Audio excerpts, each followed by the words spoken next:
حضور علیہ الصلوۃ والسلام کا حضرت خدیجہ رضی اللہ تعالی عنہ نے بہت ساتھ دیا ہے، ہر مقام پر، ہر جگہ پر، ہر مشکل میں. اور علماء نے لکھا ہے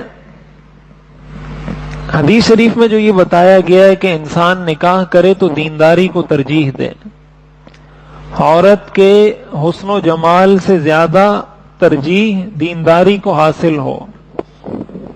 وہ معیار اس چیز کو بنائے کہ اس کے اخلاق کیسے ہیں، اس کی انسانیت، شرافت، کردار، زندگی، یہ چیزیں کیسی ہیں. اس کا فائدہ یہ ہوتا ہے کہ پھر انسان کی زندگی سکون سے گزرتی ہے. جب شوہر پر مشکل آئے گی، جب شوہر پریشان ہوگا، تو بیوی چونکہ دیندار ہے، با کردار ہے، با اخلاق ہے، انسانیت کے تقاضوں سے واقف ہے، تو جب مشکل آئے گی تو یہ بیوی اپنے شوہر کو سپورٹ کرے گی. یہ بیوی اس وقت اپنے شوہر سے وہ مطالبات نہیں کرے گی جن مطالبات سے شوہر پریشان ہو، بلکہ اپنے شوہر کے ساتھ روکھی سوکھی جس طرح کی بھی ہو وہ کھائے گی. حضور علیہ الصلوۃ والسلام اور حضرت خدیجہ کا جو نکاح ہوا تھا اس کی بنیاد یہی چیز تھی. اور اس کی سب سے بڑی دلیل یہ بات ہے کہ حضرت خدیجہ کی عمر 40 سال تھی اور حضور کی عمر 25 سال تھی. 25 سال کی عمر میں حضور علیہ الصلوۃ والسلام نے حضرت خدیجہ سے نکاح کیا جن کی عمر 40 سال تھی، اور حضرت خدیجہ کے 2 شوہروں کا پہلے انتقال ہو چکا تھا. حضور علیہ الصلوۃ والسلام حضرت خدیجہ کے تیسرے شوہر تھے. اور یہ بات میں نے پہلے عرض کر دی تھی کہ حضرت خدیجہ بہت مالدار تھیں، بہت اللہ نے ان کو دولت، بہت سرمایہ دیا تھا. اور یہ بھی میں نے بتایا تھا کہ حضور علیہ الصلوۃ والسلام نے حضرت خدیجہ کو نکاح کا پیغام نہیں بھیجا، حضرت خدیجہ نے حضور کو نکاح کا پیغام بھیجا تھا. اور حضرت خدیجہ نے جو نکاح کا پیغام بھیجا تھا وہ حضور علیہ الصلوۃ والسلام کی اچھی شہرت کی وجہ سے بھیجا تھا. کہ جب آپ نے حضرت خدیجہ کا مال تجارت لے کر شام کا سفر کیا اور جتنا منافع کمایا وعدے کے مطابق سارا حضرت خدیجہ کو واپس کیا، تو حضرت خدیجہ کو پتہ چلا کہ یہ شخص امانت دار ہے، سچا ہے، معاملات میں صاف ہے. اس پر حضرت خدیجہ نے خود حضور علیہ الصلوۃ والسلام کو نکاح کا پیغام بھیجا اور حضور علیہ الصلوۃ والسلام کا نکاح ہوا. چونکہ نکاح کی بنیاد اچھی تھی، نکاح کی بنیاد مال نہیں تھا، نکاح کی بنیاد دولت، سرمایہ، حسن و جمال، یہ چیزیں بنیاد نہیں تھیں. دیکھیں، مال ہے آج ہے کل نہیں ہوگا، حسن و جمال ہے آج ہے، 10 سال 20 سال 25 30 سال بعد حسن و جمال نہیں ہوگا. آپ کو آپ کی بیوی کی ضرورت اس وقت بھی ہے جب آپ بوڑھے ہو جائیں، آپ کو آپ کی بیوی کی ضرورت اس وقت بھی ہے جب وہ بوڑھی ہو جائے.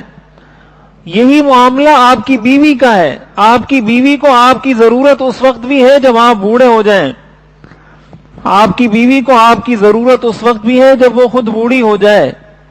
اگر معیار حسن و جمال کو بنایا تھا، 10 سال 20 سال بعد یہ حسن و جمال ختم، چہرے پر جھرجھریاں نکل آئیں، چہرے کا حسن و جمال ختم ہو گیا، اب وہ معیار نہیں رہا. جب معیار نہیں رہا تو پھر وہ محبت بھی باقی نہیں رہے گی. اس لیے کہ محبت قائم اس ستون پر ہوئی تھی، جب اس ستون کو گرا دیا تو محبت خود بخود ختم ہو جائے گی.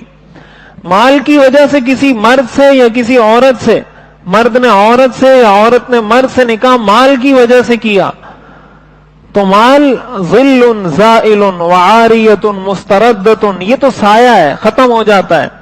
کہتے ہیں نا ہاتھ کی میل ہے، آج آپ کے پاس ہے کل اس کے پاس ہوگا، کل اس کے پاس تھا آج آپ کے پاس ہوگا. جب مال ختم ہوگا رشتہ خراب ہوگا.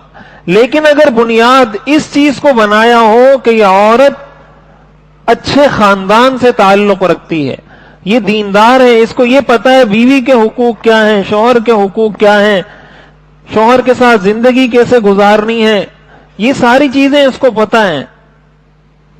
جب یہ بنیاد ہوگی تو اس کا فائدہ یہ ہوگا کہ یہ چیز کبھی ختم نہیں ہوتی. یہ ہمیشہ اس کے ساتھ رہے گی. جب ہمیشہ رہے گی تو آپ بوڑھے جب ہو جائیں گے تو وہ بیوی آپ کی خدمت کرے گی. اگر آپ کے پاس مال نہیں ہوگا وہ بیوی تب بھی آپ کی خدمت کرے گی. اور اگر وہ بیوی بوڑھی ہو جاتی ہے آپ تب بھی اس کی خدمت کریں گے, آپ تب بھی اس کے کام آئیں گے, آپ تب بھی اس سے محبت سے ملیں گے, بات کریں گے.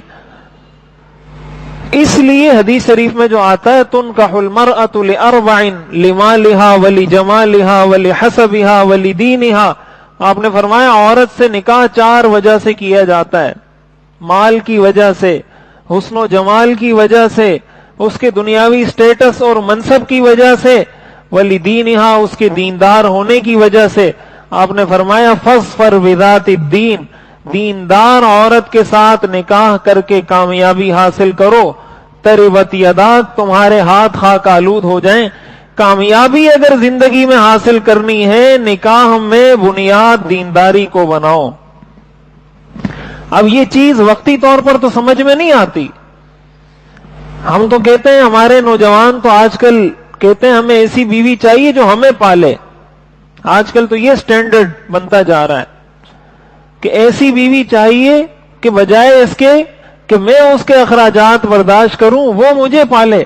یہ تو مردانگی کے بھی خلاف ہے. اسلام کو تو اگر آپ ایک سائیڈ پر رکھیں یہ تو مردانگی اور غیرت کے بھی خلاف ہے. مرد کو اللہ نے بنایا ہے کہ کما کر عورت کو کھلائے, مرد کی بنیادی ذمہ داری ہے. اور مرد عورت سے نکاح اس وجہ سے کرے کہ یہ کمائے گی, یا اس کے پاس گاڑی ہے, اس کے پاس پیسہ ہے, اس نے نظریں جمائی ہوئی ہیں اس کے پیسے پر کہ میری اس سے شادی ہوگی تو اس کا یہ گھر مجھے مل جائے گا, اس کی گاڑی مجھے مل جائے گی. تو ایسا نکاح بھلا کیسے کامیاب ہو سکتا ہے؟ اس نکاح سے ہمیں یہ بہت بڑا درس ملتا ہے کہ ہم دینداری کو ترجیح دیں اپنے کاموں میں, اپنے رشتوں میں. یہ چیز وقتی طور پر سمجھ میں نہیں آتی. وقتی طور پر تو انسان کہتا ہے یار مجھے اس میں فائدہ مل رہا ہے, وہاں اس کے پاس پیسہ ہے, یہ ہے, فلاں ہے, فلاں ہے, مجھے تو فائدہ ہو رہا ہے. لیکن وہ فائدہ وقتی ہوتا ہے. اسلام ایک مسلمان کے لیے ابدی, دائمی, ہمیشہ کے فائدے کا سوچتا ہے کہ اس کی زندگی کا یہ لمحہ بھی اچھا ہو, اس کی زندگی کے آخری ایام بھی, آخری عمر بھی اس کی اچھے طریقے سے گزرے.